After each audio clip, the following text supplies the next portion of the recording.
In today's gospel, we see a foreshadowing of the sacrament of confession. Very important. The people who submitted to baptism at the Jordan River repented of their sins. In another gospel, it says they went into the water confessing their sins. In this one, they ask advice. What must I do? Individual people, conscious of the weight of the guilt of their sins, wanting to prepare a straight way for the Messiah. They think that perhaps John is the man himself, the promised one.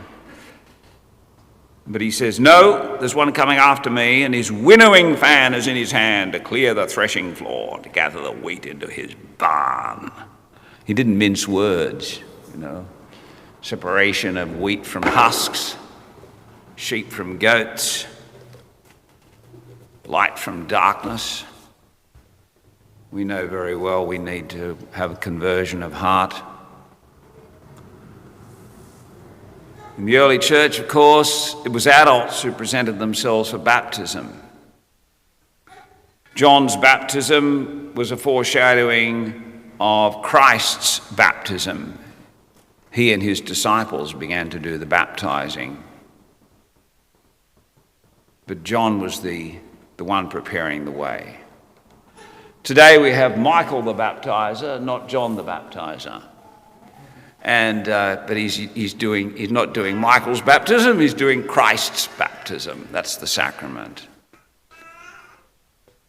We ask the parents to make the promises on behalf of the child, to renounce the devil and all his works and all his empty promises, not to be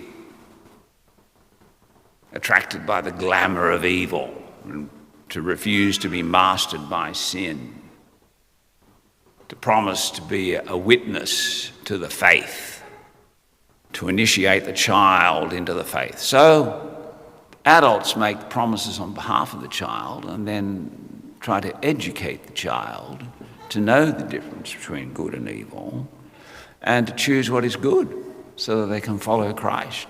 What must I do? This is the important question that each one of us has to ask each day as we leave behind the remnants of the day behind and start again with new resolve to follow Christ faithfully, with determination.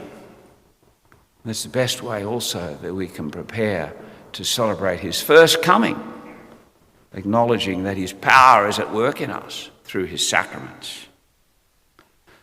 And now I hand you over to Michael the baptizer.